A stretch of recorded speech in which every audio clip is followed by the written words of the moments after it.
ایک طرف تو مڈل ایسٹ سے اور افریقہ سے باقی امیگریشن ہو رہی ہے, اب اسرائیلی واپس جا رہے ہیں, تو ان کا ایک نیا طوفان ہے جو یورپ اور باقی کنٹریز کے اندر آ رہا ہے.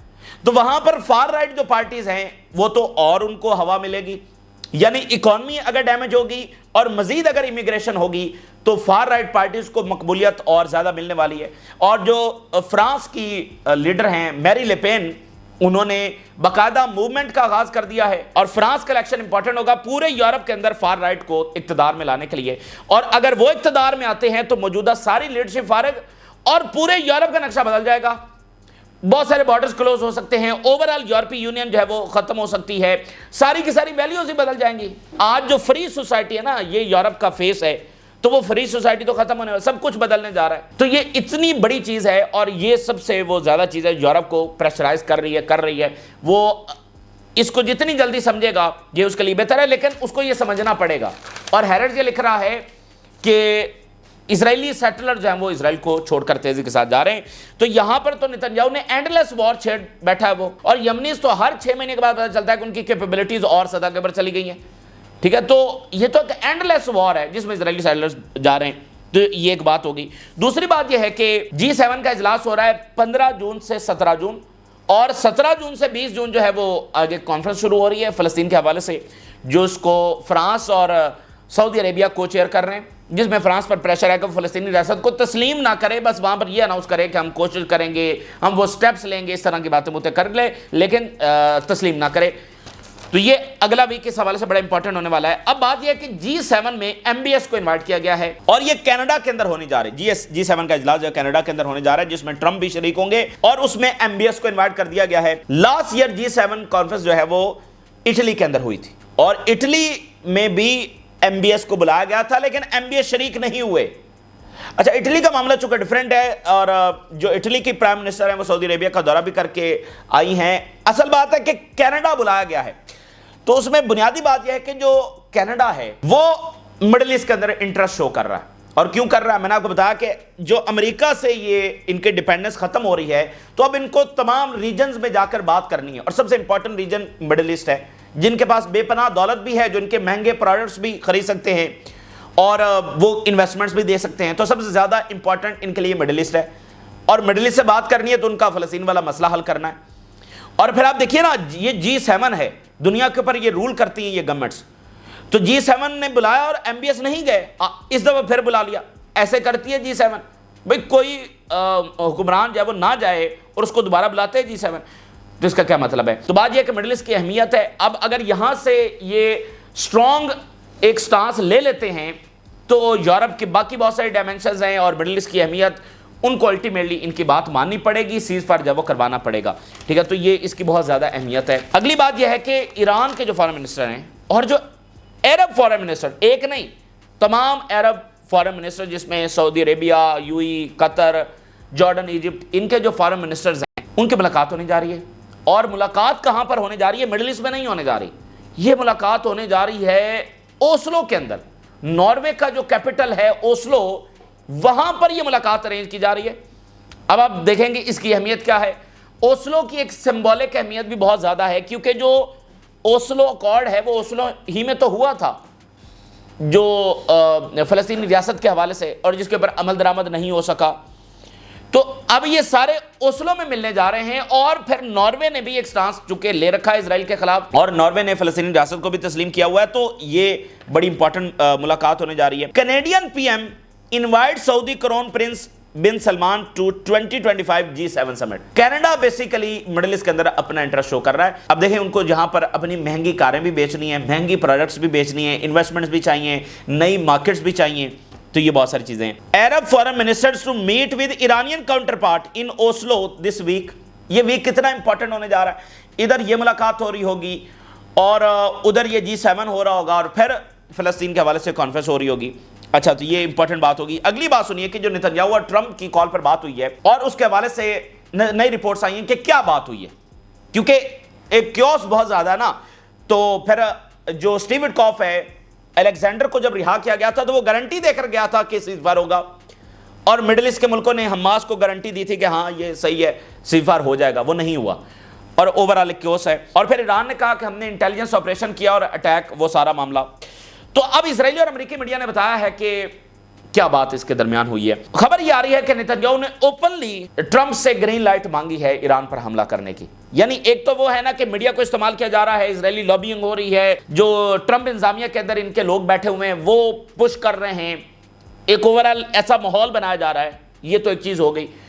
ایک یہ ہے کہ نتنیاہو نے سیدھا ٹرمپ کو کہا کہ مجھے حملہ کرنا ہے ایران کے اوپر. یہ بالکل ڈیفرنٹ بات ہے. یعنی کھل کر اس نے کہا کہ مجھے ایران کے اوپر حملہ کرنا ہے اور اس کی گرین لائٹ دی جائے. خبر یہ ہے کہ ٹرمپ نے ریفیوز کر دیا ہے اور ساتھ نتنیاہو کو یہ کہا ہے کہ یہ جو پبلکلی بھی ادھر ادھر کی باتیں ہوتی ہیں نا، حملہ کریں گے، یہ اس کو بھی ذرا سائڈ کے اوپر رکھو. اور ساتھ انہوں نے کہا کہ ہم تو مذاکرات کرنے جا رہے ہیں.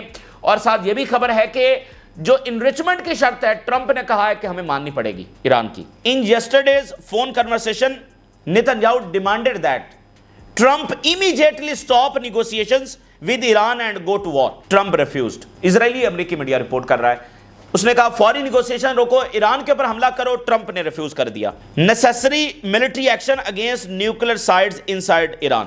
الاؤ کیا جائے اسرائیل کو کہ وہ ملٹری ایکشن ایران کے خلاف لے. ٹرمپ ٹولڈ نتنیاہو، ٹرمپ نے نتنیاہو کو کہا he would not be giving Israel the green light to strike Iranian nuclear facilities. بالکل وہ گرین لائٹ نہیں دے گا. اور آپ نوٹ کریں ایران نے یہ کہا تھا کہ اگر اسرائیل نے ہمارے پر حملہ کیا تو اسے ہم اسرائیلی حملہ نہیں سمجھیں گے، اس کو ہم امریکی حملہ سمجھیں گے. تو امریکہ کی آلریڈی اسسمنٹ ہے کہ امریکہ نہ اپنی بیسز کا دفاع کر سکتا ہے، نہ اپنے کیریئرز کا دفاع کر سکتا ہے، نہ دیگر ایسٹس کا دفاع کر سکتا ہے. امریکہ نے کہا، ٹرمپ نے کہا کہ میں گرین لائٹ نہیں دوں گا in the near future and asked him to stop publicly discussing the possibility of military strike against Iran. اور یہ جو پبلکلی جو تم باتیں کرتے رہتے ہو نا، اس کو بھی اب تم نے پبلکلی ڈسکس نہیں کرنا. تو پوری طرح سے یہاں پر ایک ناکامی نتنیاہو کو اٹھانا پڑی ہے. اور ایک اور چیز اس میں نوٹ کریں کہ جو یمن کا سیز فائر ہوا ہے امریکہ کے ساتھ، اس میں ایک اور چیز ثابت ہوئی ہے.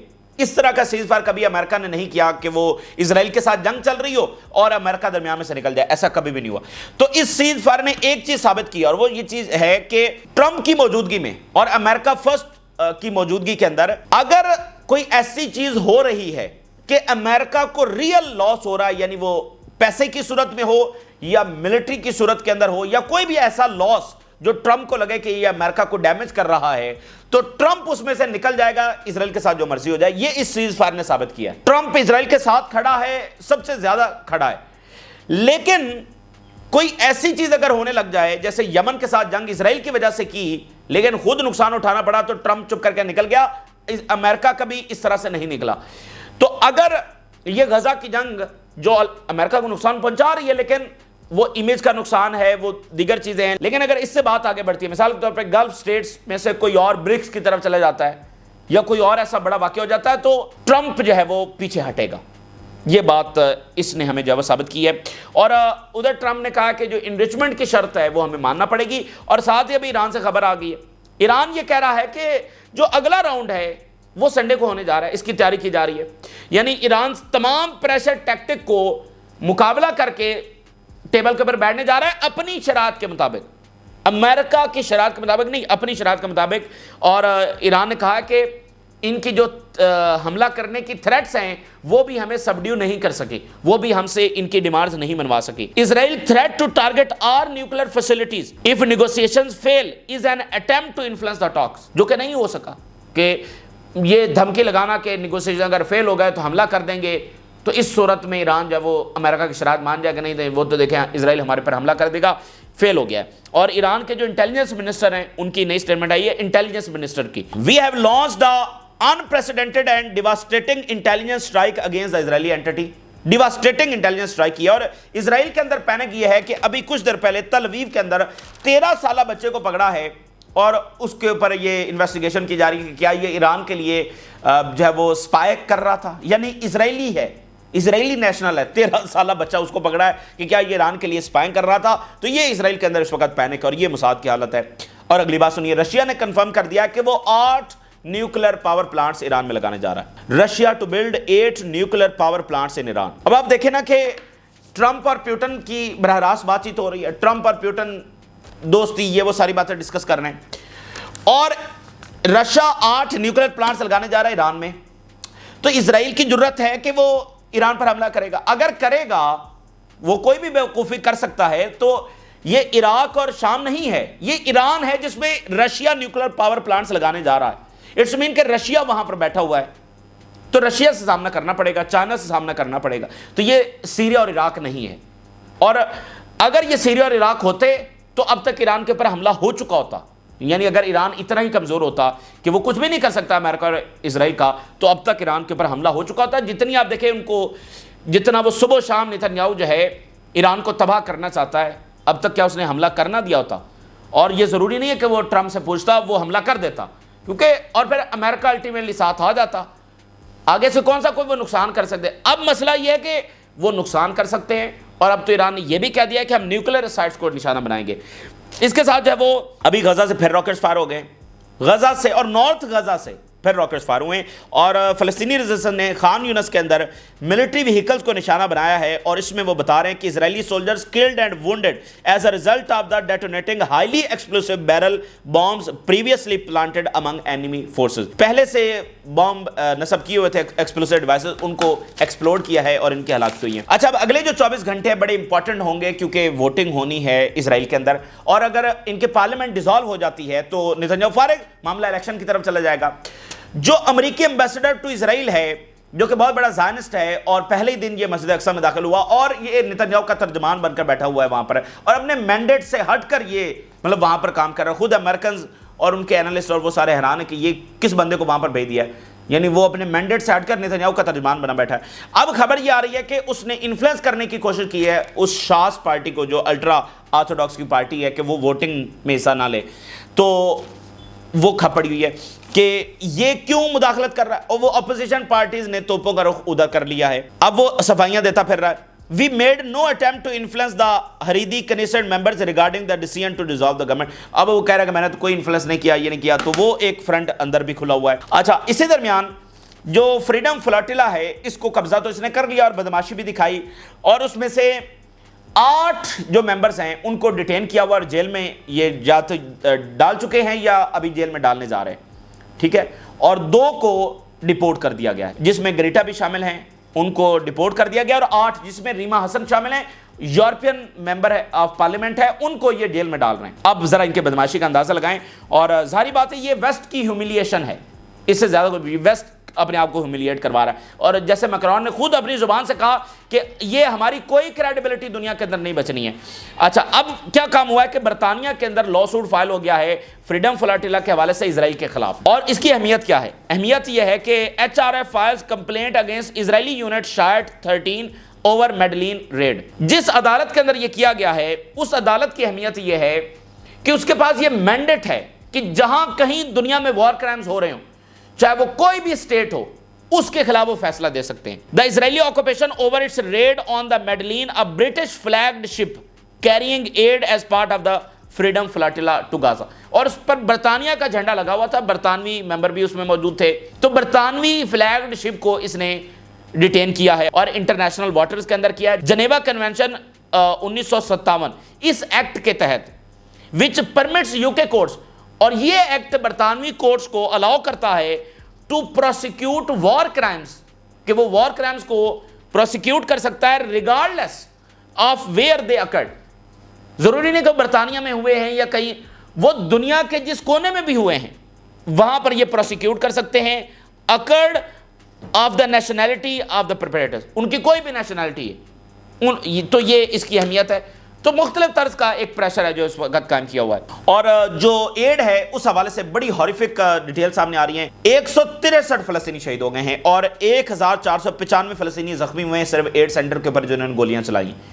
یہ سب سے ایک برہمی اور باربیرک جو ان کے اقدامات ہیں اس کا ایک نئی داستان ہے کہ بھوکے فلسطینی جو ایڈ سینٹرز کے اوپر آئے ان کے اوپر براہ راست گولیاں چلا کر 163 فلسطینیوں کو شہید کر دیا. 1495 زخمی ہیں, اور aid centres have turned into death traps and people are dying every day. یہ روزانہ کی بنیاد کے اندر وہاں پر ہو رہا ہے. پھر ایک اور بڑی ڈیولپمنٹ ہوئی ہے کہ برطانیہ ہی کے اندر 300 جو ان کی فارن منسٹری کے لوگ ہیں انہوں نے لیٹر لکھا ہے اور کہا کہ فوری جنگ بندی اور جو ہے نا اسلحہ نہیں جانا چاہیے. اور اس کے اوپر برطانوی گورنمنٹ نے ان کو تھریٹ کیا ہے کہ اگر تم نے اپوز کیا تو